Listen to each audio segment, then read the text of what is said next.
सादगी का प्रचार करते हैं, प्रसार करते हैं, लेकिन मैंने देखा कि बाबा जो सिर पर मुकुट पहनते हैं, कभी ताज पहनते हैं, ये कैसी आस्था है? आपको नए नए लिबास पहनने का शौक है? मुकुट पहनना या ताज ऐसा तो हमने कभी नहीं पहना। हो सकता है पगड़ियाँ आपकी नई नई तरह की होती हैं, टोपियाँ अलग अलग तरह की होती हैं, बेल्ट है, तो वो क्योंकि हम रॉक गाते हैं, उस तरह के गीत गाते, जैज है, पॉप है, रैप है, हिप हॉप है और मेलोडी है, क्लासिक है, हर तरह का सॉन्ग गाते हैं भगवान के लिए, ईश्वर के लिए, ताकि उसको सुन के जो नौजवान है वो गंदगी सुनने की बजाय अच्छी चीज़ सुने। और वो डिमांड करते हैं। हमने ये बोला था लोगों से कि आप जो कहोगे वो हम मानेंगे और हम जो कहेंगे आप, तो वो यूथ ही हमसे कहता है, 5 करोड़ में 70% यूथ है कि गुरुजी आप इस तरह के कपड़े पहनो, जीन्स पहन के आओ, आप टी शर्ट पहनो, तो जैसे वो चाहते हैं। रूबरू प्रोग्राम होता है हमारा, रूबरू नाइट, तो उसमें 8 घंटे हम प्रोग्राम देते हैं, लोगों को माइक भी देते हैं कि कोई भी सवाल हमसे करें, पूछें। तो उसमें फिर हम 3 ड्रेस बदलते हैं रात में, 1 2 3, और 3 एंट्री भी करते हैं, स्टंट करते हैं, ताकि यूथ को, मेन मकसद हमारा यूथ को चेंज करना है, तो उसी के लिए पहनते रहते हैं। हमें शौक शाक किसी चीज़ का नहीं, हमारा मेनली ड्रेस तो यही होती है। अगर आप सुनाना चाहें तो, आपने कहा कि आप रैप करते हैं, रॉक स्टार हैं, तो हमें भी कुछ सुना दीजिए। हमने अभी एक फिल्म में सॉन्ग गाया है, क्योंकि हमने ये जितने भी सुने तो वो ये था कि लोग शराब को बढ़ाई दे रहे हैं, सारी रात पियो, जम के पियो, 4 बोतलें पियो, 10 बोतलें पियो, पता नहीं क्या क्या सुनने में मिलता है। तो उसके ऊपर हमने एक सॉन्ग, एक लाइन हमारे ख्याल में है, क्योंकि ज़्यादा तो हमारे ख्याल में नहीं, तो वो आपको सुना देते हैं। दारू को गोली मारो साली को जला डालो, दारू को गोली मारो साली को जला डालो, ए गोली मारो साली को जला डालो। तो इस तरह का सॉन्ग हम फिल्म में ला रहे हैं। ये लिखते भी आप ही हैं या सिर्फ गाते हैं? लिखते भी हैं, इसका म्यूजिक भी बनाते हैं और गाते भी हैं। आपको क्यों लगा कि फिल्म बनानी चाहिए? क्योंकि नॉर्मली जो बाकी संत या जो फकीर हैं, उनका गानों की तरफ हो सकता है ये आपका अंदाज हो, दुनिया को सुधारने के लिए आपका हो सकता ये स्टाइल लोगों को पसंद आता हो या आपकी संगत को पसंद हो, लेकिन दूसरे फकीर या संत इस तरह से नहीं करते। तो आपको फिल्म का ख्याल क्यों आया, और उसमें अभिनय भी आप ही नहीं किया हुआ है? जी 100% हमने ही अभिनय किया है उसमें, और इसका ख्याल भी यूथ को और पूरी दुनिया को बदलने के लिए आया है। जैसा समय होता है, रूहानी सूफी फ़कीर जो होता है वो उसी अंदाज में लोगों को समझाता है। अब अगर हम वो क्लासिकल गाएं जो पुराने समय में हमारे महापुरुषों ने लिखा है, तो आज लोगों को समझ ही नहीं है उस चीज़ की। आज जो बच्चे पसंद करते हैं कि वो जैज करते हैं या मेलोडी करते हैं, रैप करते हैं, तो क्यों ना भगवान के शब्दों को उसी अंदाज में गाया जाए, और क्यों ना ऐसी फिल्म बनाई जाए जिसे माँ बाप समेत अपनी बेटियों की उन्हें देख सके। कि आपका जो ये एजेंडा है, अगर आपके खिलाफ ये सीबीआई के केसेस ना होते तो शायद ये देश में और प्रभावी ढंग से चलता। हमें जो लग रहा है कि जो हमने अभी जो गाने का बोला कि उसमें बहुत ज़्यादा इकट्ठ होता है, अलग अलग एरिया से हर बार प्रोग्राम होता है, 7 दिन में 7 सॉन्ग हम लिखते हैं, उनकी धुनें बनाते हैं, म्यूज़िक मौके पे देते हैं, लाइव होता है सब कुछ। तो उसमें लगभग 1 लाख से 2.5 लाख लोग आते हैं अलग अलग एरिया से, और उनमें बहुत नए होते हैं, कम से कम 20,000 50,000 लोग नए भी होते हैं। तो अब जब इतना प्रभाव पड़ रहा है तो हमें लगता नहीं कि तब कुछ और होता और अब कुछ और होता। आपने उसका नाम भी बदला फिल्म का? जी जी जी जी, उसमें वो थोड़ा लगा कि टफ है लेने में, और कुछ नहीं, कि वो द ट्रू वंडर रेवोल्यूशनरी था, तो अब कि द मैसेंजर ऑफ गॉड, कि थोड़ा जुबान पे अच्छी तरह चढ़ जाए। मैं 5 साल पीछे चलता हूँ, पंजाब में बड़ा विवाद हो गया था एक आपकी पोशाक को लेके। जी जी। हालांकि अब पुलिस ने वो मुकदमा बंद कर दिया, दर्ज भी पुलिस ने किया था, बंद भी पुलिस ने कर दिया। वो क्या सत्य था उसका पोशाक का? आखिरकार लोग जानना चाहेंगे ये बात कि बाबा खुद अपने मुंह से बताएं कि आखिरकार क्या वजह थी उस पोशाक को पहनने की। ऐसी पोशाकें जो आती थी असल में वो मुग़ल बादशाह के समय की थी, और ऐसी हम एक रूहानी जाम पिलाया करते थे, तो उसमें वो पहना करते थे कि कोई भी ले आया। जब ये बात मुद्दा हुआ तो हमें समझाने के लिए मुस्लिम का हेड आए, चीफ आए, ऐसे मुनि आए एक, तो अलग 4 धर्मों के लोग उस समय हमारे पास आए थे। तो उन्होंने कहा गुरुजी ऐसा ही होता है, आपको कोई दे दे तो आप पहन लेते हो? हमने कहा हाँ। कहते ले मेरी टोपी पहन के दिखाओ। हमने कहा आप ही पहना दो, तो उनकी पहनी, उन्होंने गमछा वो मुस्लिम सारा हमारे पहना दिया। कहते हाँ अब हम मानते हैं कि आपने, और उन्होंने वो चेक किया ड्रेस, गुरु साहबानों की ड्रेस, वो अभी भी तलवंडी साबो में या वहाँ पे है, आप चेक कर सकते हैं वो ड्रेस और वो ड्रेस, ज़मीन आसमान का फ़र्क है। कोई मतलब ही नहीं है, ना मैंने कोई ऐसा बाज पहना, ना तलवार, ना घोड़ा, ना कुछ ऐसी चीज़ें अचानक किसी ने ला के दी, और वो 94 से हम पहन रहे थे, तब कोई नहीं बोला। तो हमें लगता वही चीज़ किसी न किसी, या तो ड्रग माफिया होगा या फिर जिनको राजनीति का चक्कर होता है उनकी वजह से हुआ होगा। लेकिन हमारी तरफ से ऐसा कुछ भी, क्योंकि हम तो आज भी कह रहे हैं, तब भी बोला था कि गुरु साहिबान तो भगवान स्वरूप हैं, हम तो खाक हैं, हम तो उनके कदमों की धूल तक नहीं, हम कैसे उनकी बराबरी का सोच सकते हैं। तब भी बोला था और आज भी बोल रहे हैं। ये शब्द तब किसी ने शायद लाए नहीं, और आज शायद आप सामने ले आए इन चीज़ों को। अकाल तख्त ने हुक्मनामा जारी कर दिया आपके खिलाफ उस सारे विवाद के बाद।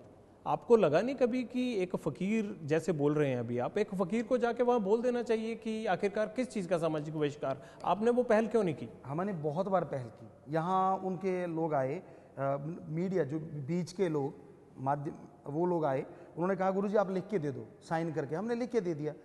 कहते नहीं इसमें आप ये चेंज करके दे दो, हमने वो चेंज करके दे दिया। तीसरी बार नहीं गुरुजी ये चेंज करके दे दो, हमने कहा लो ये चेंज करके आप दे सीधे अकाल तख्त पे जाने की दो। हिम्मत उन्होंने क्यों बोला नहीं कि रखते? हमें इतना ही काफ़ी है। आप सीधे अकाल तख्त पे जाने की, बीच बिचौलियों को साइड पे करके आपने सीधे अकाल तख्त पे जाने की पहल क्यों नहीं की? क्योंकि किसी ने कहा ही नहीं, ना ही हमने सोचा इस बारे में, क्योंकि हमें लगा कि जब ये लोग ये चाह रहे हैं कि इसी से बात है, तो हमें वहाँ जाने का ऐसा कुछ लगा नहीं। क्योंकि उन्होंने बोला कि ये लिख के दे दो, आपको कोई ज़रूरत नहीं वहाँ जाने की। उनके खासम खास लोग ही आए थे और उन्होंने हमसे वो लिखवा के लेके, और हो भी चला था कि हाँ जी ये होने वाला है, लेकिन फिर क्यों नहीं हुआ ये तो भगवान जाने। जब वोट लेने के लिए लोग आपके पास आते हैं तब आप नहीं कहते हैं कि ये मसला भी हल होना चाहिए? आपने कभी शर्त नहीं रखी उनके आगे?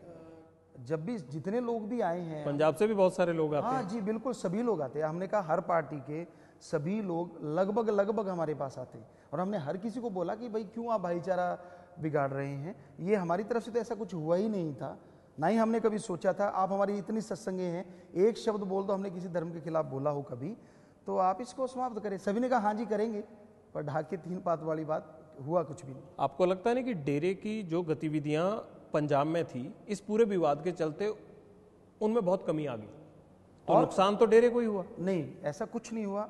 यहाँ दूसरा हफ्ता जो होता है लगभग, वो पंजाब का सत्संग होता है, और जितने लोग वहाँ आया करते थे, हम सलाबतपुरा में जाया करते थे, वहाँ नशा छोड़ने वाले 2000 से 5000 के बीच में लोग होते थे। मेरे ख्याल पंजाब में और ज़्यादा नशा छुड़वाने की ज़रूरत है, अगर आज के आप हालात देखें। जी जी, और वो हमारी बात बीच में थी कि जितने लोग वहाँ 2 से 5 के बीच में आते थे, और यहाँ 4 से 7 के बीच में आते, उतने लोग पंजाब से सिर्फ स्पेशली उस हफ्ते में।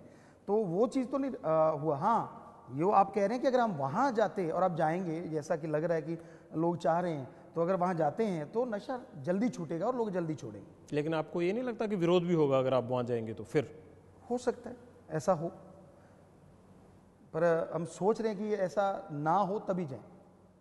कब तक आपने क्या इस सिलसिले में बात शुरू की है किसी स्तर पे? हमारे जो वहाँ के 45 मेंबर पूरे पंजाब के चुने हुए हैं, वो इस बारे में लगे हुए हैं कि भाई हाँ, हम लोग नशा छुड़वाएंगे, हम लोग सत्संग करेंगे, तो आप लोग भी साथ चलिए, हम सब मिलके नशा छुड़वाएं। डेरे की जो कुल मिला के गतिविधियाँ हैं, चाहे वो सफाई अभियान हो या बाकी जो सामाजिक कार्य आप कर रहे हैं, मकसद क्या उनको छुड़वाना ही है या अपनी ताकत का एहसास करवाना भी है हिंदुस्तान में लोकतंत्र को? ऐसा कुछ नहीं, हमारा काम मकसद सिर्फ एक ही है कि जितने लोग नशा कर रहे हैं, जो बुराई के रास्ते पे चल रहे हैं, वो छोड़ के नेक इंसान बन जाएं।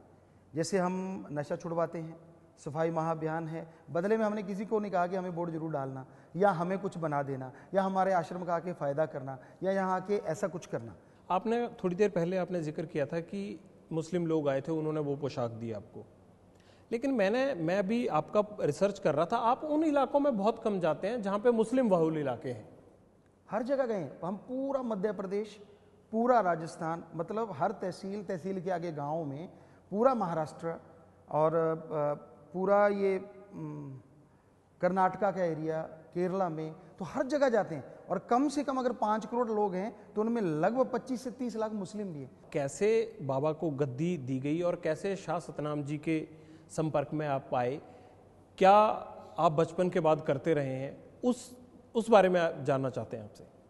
हम 1972 में पहली बार सरसा हरियाणा आए थे, और हमारे ननिहाल से कुछ लोगों ने पहले गुरुमंत्र लिया हुआ था।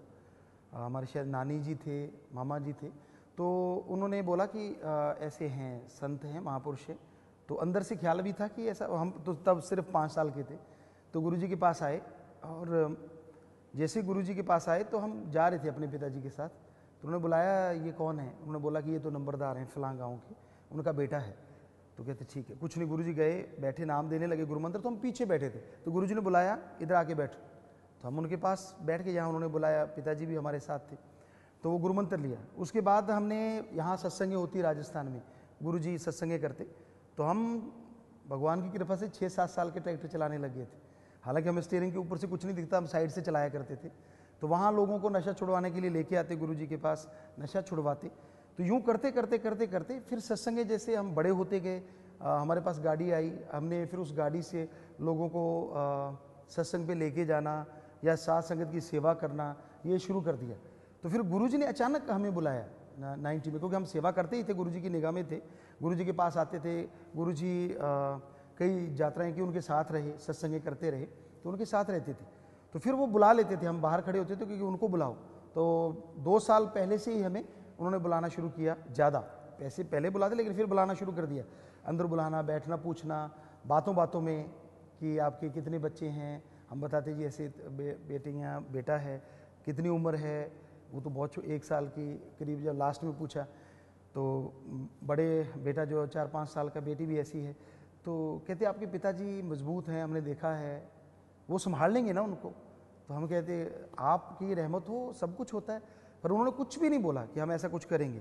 तो फिर उन्होंने पहले ही हमसे बिना पूछे अपना हमारा नाम उन्होंने बोला कि साथ संगत को जो खास मौजूद लोग थे कि भाई उनको बुलाना है, हम गुरुगद्दी पे उनको बिठाएंगे। और फिर 1.5 साल हमारे साथ रहे गुरुजी, लगभग 1 साल 3 महीने या ऐसा कुछ। और फिर वो बोलते रहे कि भाई किसी ने कुछ पूछना हो, किसी को कोई गलतफहमी हो कि भाई हमने इनको क्यों बिठाया, तो पूछ सकता है। 1-2 लोगों ने पूछा भी कि गुरुजी, बहुत लोग ऐसे भी थे, तो गुरुजी कहते आपको पता है ये कब से सेवा कर रहे हैं? हमें पता है, हमारी निगाह में थे, हम पर इनको बोलते कुछ नहीं थे, तो यही इसके काबिल हैं। तो इस तरह गुरुजी ने हमें गुरुगद्दी दी। आप जो पूजा है, मूर्ति पूजा या जो पूजा अर्चना करने की, आप उसके पक्ष में हैं या खिलाफ हैं? हम लोगों को कभी भी किसी भी धर्म से रोकते नहीं, जो मर्जी धर्म को अपनाइए, जिस मर्जी धर्म में रहिए, लेकिन हम एक बात कहते हैं कि ओंकार, ओम, एक ओंकार, द सुप्रीम पावर गॉड, अल्लाह ताला रहमो करम का दाता, कि उसकी इबादत भी जरूर किया करें, क्योंकि वो है जिसने हमें बनाया है, हम मालिक को नहीं बना सकते। तो आप उस मालिक को याद करें जो हमारे अंदर है, कण कण में, जर्रे जर्रे में है। आपके आलोचक कहते हैं कि आप अपनी संगत से अपनी पूजा करवाना चाहते हैं।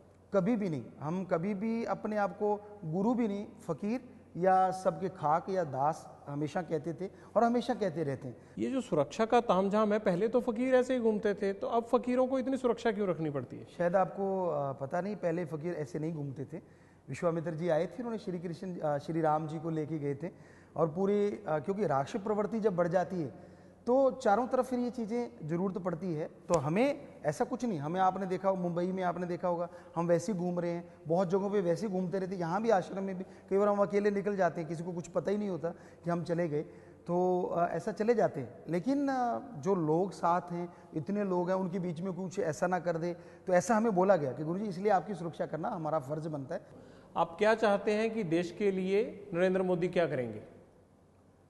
हम चाहते हैं जैसे इन्होंने सफाई महाअभियान चलाया, इसी तरह कन्या भ्रूण हत्या भी रोकी जाए, इसी तरह तंबाकू और जितने नशे हैं उनको बंद करके उनकी जगह जड़ी बूटियां लगाई जाएं, औषधीय जड़ी बूटियां। जितना पैसा शराब से, जितना पैसा तंबाकू से आता है, हम गारंटी देते हैं हम पूरे वर्ल्ड को वो जड़ी बूटियां एलोपैथी, आयुर्वेदा के रूप में देंगे, पाउडर बना के, तो एलोपैथी की दवाइयों में पड़ेगा, उससे ज़्यादा आमदन हम इन चीज़ों से ले सकते हैं और हमारे पूरे देश का भला होगा। तो ऐसी ही चीज़ें हम उनसे चाहते हैं कि वैश्यावृत्ति पर रोक लगे, क्योंकि इसमें हमारा समाज का बुरा हाल होता है, लोग गलत रास्ते पे जाते हैं। हमने भी ऐसा प्रयास कर रखा है। हम, आपने बोला उनसे प्रभावित, उनके काम से प्रभावित, जो आपने दूसरी शब्द बोली, क्योंकि हम शुरू से ही कहते हैं, आप 90 से कभी भी, हम जैसे आप तो सर्च कर सकते हैं, हम यही बोलते आए हैं कि कोई भी समाज का भला करेगा, हम उसका हमेशा साथ रहेंगे। आपके आलोचक, मैं थोड़ा और जोड़ दूं, आपके आलोचक कहते हैं कि वो क्रिमिनल केसेस में मदद है, डेरे के विवादों को खत्म करना है। आपके मन की बात क्या है कि क्या सुनते हैं ये देश के पॉलिटिशियन आपके मन की बात? सुनते तो सारे हैं, करता कोई कोई है। हम ये नहीं कहते किसी को कि हमारे केस खत्म करें, आपको पहले भी बोला, आज भी हम 100% कहते हैं, हमने कभी किसी को इस बारे में कुछ नहीं बोला। हम ये कहते हैं कि जो आपको बोला कि हाँ भाई ये सारे कार्य आप करेंगे ना, तो वो सुनते हैं उस टाइम।